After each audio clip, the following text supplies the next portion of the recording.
Kasama nga po natin ngayon si Sir Aray Perez, ang Chief Regulatory Officer ng MPTC at ang Executive Director din po ngayon ng MPTC Tour of Luzon 2025. Magandang umaga po, Sir, and sorry po, medyo nagantay po kayo ng kaunti. Magandang umaga po, Manong Ted Filon, saka DJ Chacha. Okay lang po. Good morning, sir. Opo, may feedback lang po tayo ng kaunti. Paayos ko lang po dito. Sir Aray, ito nga po, no, nagbabalik po ngayon itong Tour of Luzon 2025. That started 1955 pa. Ano po bang naging inspirasyon po ng MPTC para ibalik po itong Tour of Luzon? Kasi alam niyo po ang aming chairman po ng Metro Pacific Tollways Corporation na si Manny Pangilinan is also a cycling enthusiast. Wow. At ako rin po bilang executive ng MPTC is also a cycling enthusiast. Now nakita ho namin na itong this Tour of Luzon is a perfect example of what we can do for the corporate social responsibility ng aming mga tollways. Nakita namin na we can partner with a very good outfit that can support the revival of the Tour of Luzon. Doon ho nag-umpisa lahat yan. So, sir, ngayon na nagsimula na ito ngayong taon, will this be a yearly parang tradition na for MPTC? At kung ngayon nakafocus tayo dito sa Norte, kung sakali man sa mga susunod na taon, saan may mga, kumbaga, iikutin natin ang buong Pilipinas para maipakita rin po yung ganda ng bansa? Asahan nyo ho yan, DJ Chacha, Manong Ted, no? We are just beginning this, kaya nakikita ninyo, there are only 8 stages. Gusto namin yan, i-cover ang buong Luzon. So makikita natin ang Bicol regions sa future stages natin. Kaya taon-taon na ho ito. Wow! Ano ang format ito ngayon, Sir Aray? Ano ang format ito, itong inyong version ng Tour of Luzon 2025? Bale, itong Tour of Luzon natin ay follows the UCI standards. Pang-international na po. Kumbaga, kung familiar po tayo sa Tour de France, sinusunod na ho namin yung format niyan. Meron ho tayong group classification kung saan magkakaroon ng team champion. Meron din ho tayong individual classifications kung saan magkakaroon ng individual champions. At meron ding team trial events. So sino ho yung mga mabibilis na mga riders? Meron pong mga ganon at mabibilis na teams. Okay, so natapos yung first leg, no? Ito nga, Koreano ang nanguna dito. Ano ang ibig sabihin nun? Siya na yung champion sa first leg and then yung bang time niya na clock ay yun din ang magsasama sa computation along hanggang sa dulo, sa last leg?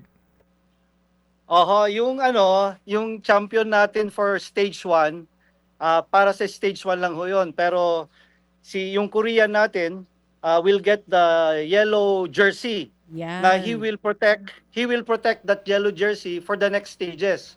Ang mananalo po kasi every stage kung sino yung pinakamababang time bawat stage. Accumulated po 'yon. Oo. Cumulative.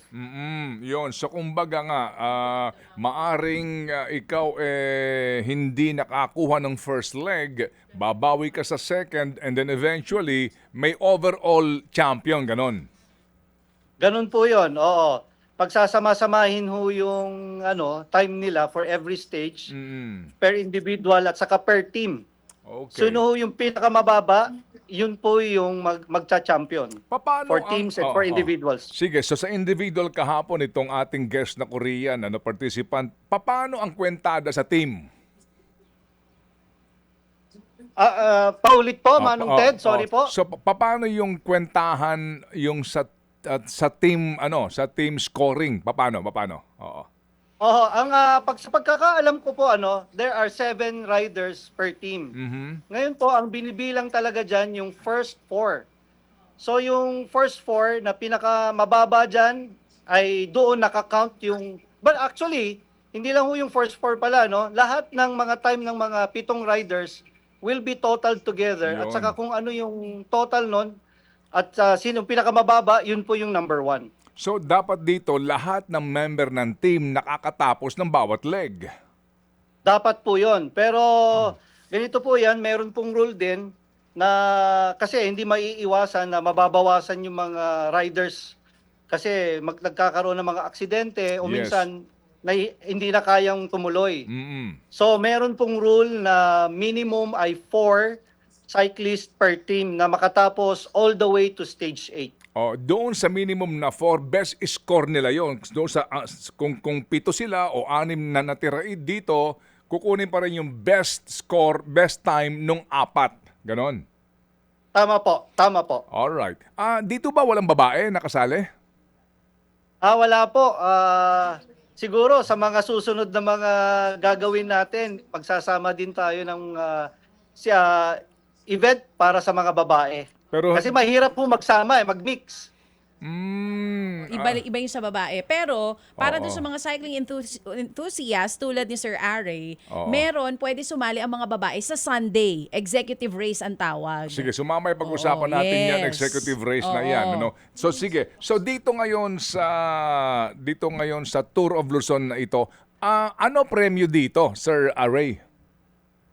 Bale, ito po, napaka gandang balita ho ito para sa Tour of Luzon. Meron pong tayong total na 6.5 million worth of prizes. Cash prizes pa lang po ito. Wow. Aside from those, from in-kind. Yung pong team champion will get 1 million. Tapos yung individual champion will get 500,000. So cash lang po yon. Marami pa hong mga freebies, marami pa pong in-kind. Oo, yung bawat leg na champion na individual, may premyo na yon. Meron po yon. Meron din pong cash prizes po yon. Okay, yung binabanggit mo na 1 million pesos sa team tsaka kalahating milyon sa individual, sa dulo na yon, sa final lap. Opo, hanggang stage 8 na po yon. So, then na po yung finale na yon. So, kung sino ho yung team champion will get 1 million. Sino po yung individual champion after 8 stages, makakakuha ko ng 500,000. Okay. Wow. Sige. So maliban doon, ano pa ang ano pa ang mga papremyo ninyo? Meron bang libreng bakasyon? Meron bang mga libreng Mga libreng mga bisikleta o ano man? Mayroon po tayong for every stage po meron po tayong mga pinamimigay na mga health watches coming from MWell. Ito po yung produkto ng MWell na mga health watches, pati ho yung ring. So lahat 'yon magka-connect, na-monitor yung health natin. Meron din po tayong mga free mga stay sa mga hotels na mga selected partners natin. Ang isa diyan ho yung nasa may Janhay Hotels sa Baguio. The team champion and the individual will get free stays. Oh well, yung mga premyo na yan, okay lang naman din sa amin dito kung sakasakali. Alam mo, parang hindi pa ako Pwede po, tapos. sali po tayo sa executive race, Manong Ted. Hindi, para maipakita natin. Oo. Oo, sa telebisyon, itong mga Oo. premyong ito. Kasi Yun ang hanggang sinasabi ko. Tama, may Oo. point. Kailan ang inyong dito, ang timetable ninyo, Sir Aray, kailan ang last leg at saan? Ang last leg po natin will be on May 1. Ito po ay manggagaling sa Lingayen. Lingayen, tapos pupunta muna, from Pangasinan, pupunta muna ng Tarlac. Tarlac all the way to, all the way to Cannon Road, to Wow. Janhay, to Baguio. Yun po yung penultimate stage. Ilang kilometro Yun yun? yung Eagle of the Mountain Award po Eagle yun. of the Meron magkakaroon Mountain. po yun. Oo. Si Rivas yun, yung dati, Eagle of the Mountain. Meron din sila ngayon, binalik nila. Yun, ang last leg, Eagle of the Mountain, very exciting. Kasi mga Pinoy kilala natin, magaling umakyat sa mga ahon. So dito magkakaalaman. Pero Sir Aray, yung sinasabi ni Sir Ted, since Cannon Road yung dadaanan, paano ang coordination nyo yung sa mga LGUs? Isasara nyo po ba yun dun sa final Sigurado. leg? Oo. Oho, kailangan ho kasi for safety ng ating mga siklista, pati na rin po yung mga spectators kasi magbabakbakan ho talaga dyan dahil yung nabanggit ni Manong Ted kanina, kahit po mga 30 minutes o isang oras ang lamang ng Korean, halimbawa, pwede hong habulin yan para mabawasan yan at may iba pa hong manalo. Oo. So ipapasara ho namin yung Cannon Road, certain parts ng Luwakan all the way to Janhay. Oo. Kasama po namin dyan ang local government unit, ang DILG at ng PNP. Oo. Dito ba may araw ba ng pahinga? Ilang araw talaga ito buo? And then may araw ng pahinga, di ba? Wala ho talagang pahinga. Kasi bawat araw meron pong May karera, takbo. pero Oo, may race. meron po tayong stage na parang maikli lang, mga around 15 or 30 kilometers lang. Pahinga na ho sa kanila 'yon. Mhm. So doon ho yata sa Lingayen may individual time trial na Yan. mga 15 to 20 kilometers lang ho. Oh, Okay, pero sige. max speed 'yon, pabilisan sila. Kaya maiksi. No. Oo. Opo, oo. opo. Sige, oo. sige. Ganito, dito ngayon sa inyong participants, ilan taon yung pinakamatanda? Meron po kasing mga 29 o mga 30s, mga ganun ho, early 30s. Wala ba mga 60? Baka sa executive race meron. Sa Ganon. executive yung sa race, Manong Sunday. Ted, Sige, meron yan. ho Pag-usapan na natin Baka- yan. Eto. Okay, okay. Eto May yung sina- nakikita pa ho yata ako na mga close to 70 sasali. Eto na, for cycling enthusiasts, Alam yung mo mga kung, hobby ay cycling. Ito ang para sa inyo. Executive race on Sunday. Sir Ari, are you gonna join on Sunday? Oho, sasali ho tayo. Oo. Excited na ho ako dyan. Eto. So, paano pwedeng sumali pa rin yung mga kapatid natin? Saan ang ruta? Ilang kilometro ang ibabike para sa babae at para sa lalaki? Well, sa unang-una ho, yung registration, hanggang today na lamang ho. Unfortunately, pero may magkakataon pa hong makahabol yan today.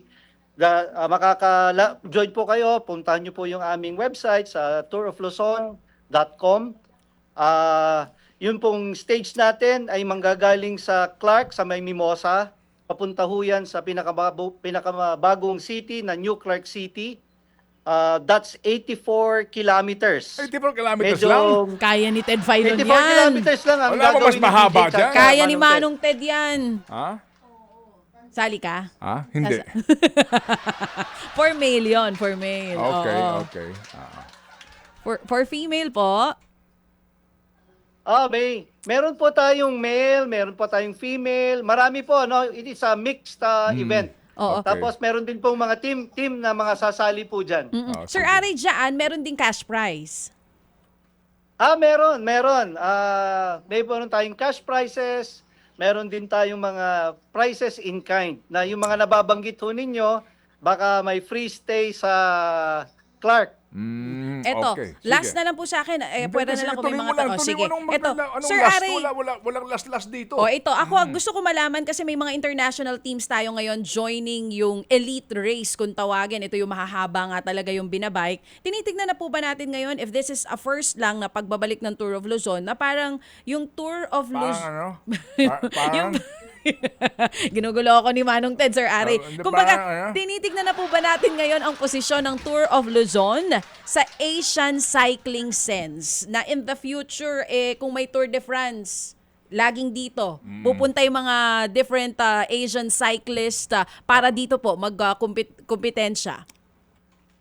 Yes. Kasi sa totoo lang, by invitation tong Tour of Luzon natin ngayon. Oh, wow. Maraming nag-signify na mga international teams. In fact, itong mga sumali ngayon, nung nalaman nila na may bumalik ang Tour of Luzon, Oo. sila ang nangulit na sumali sa amin. Hindi na ho namin kailangang mag-invite. Okay. Hindi na ho namin in-accept yung mga ibang countries kasi Oh. hindi na ho kakayanin ng ating resources Oo. para i-accommodate lahat. Oo. But So- given more time to Oo. prepare for To this, prepare. baka ho mas marami pa hong foreign teams sa mga susunod na taon. Exciting Okay. times. Oo. Sige, tsaka maganda rin yan para ang Philippine team natin lagi nagsasanay kasi paghahanda na ito kung ito nga ay isa ng annual event. Doon sa inyong executive class na mangyayari on Sunday, anong oras ang simula nito at saan dadaan para makaabang ang ating mga kababayan? Mag-uumpisa ho ito ng 6 a.m. on Sunday, April 27. Mhm. Doon po sa may Mimosa, Philinvest, yung starting line natin. Yun din po ang finish line. Pero ang kagandahan ho nito, mula po doon sa starting line, dadaan po sa may Clark International Airport yung mga executive cyclists. Okay. Tapos yung mga iconic na bridges, yung iconic bridge papuntang New Sacovia. Clark City. Oo. Yung Sacovia Bridge, popular po yan sa mga cyclists. Yes. And then makikita nyo po, dadaan sa napakagandang kalsada yung mga bagong kalsada ng papuntang sa New Clark City. Mhm. Makikita po natin yung mga world-class na sports facilities doon na Okay. ginamit noong Southeast Asian Games Ayan. 2019. Okay, sige. So, at ito'y maaring masubaybayan ang Tour of Luzon mismo at saka itong ating executive class na ito sa Pilipinas Live App, Sir Aray. Yes, abangan ninyo po ang live feed sa ang Tour of Luzon sa Filipinas Live. Live din po 'yan sa aming webpage at saka sa Facebook ng Tour of Luzon. Marami pa hong bakbakan na mangyayari kasi we're just beginning, nasa stage 2 pa lang ho tayo. Makikita ho natin yung positioning, yung mga strategies ng mga teams in the coming days. Dahil mga veterano, karamihan ng mga sumali dyan, kukunti lamang po yung mga talagang mga baguhan. Tapos sa executive race, makakakita po tayo ng mga personalities like DJ Chacha, ang ating pong secretary ng Department of Transportation, si Matapos Secretary sana. Vince, will be joining them. Wow, He will Sir be joining there. Vince. Oo. Oho.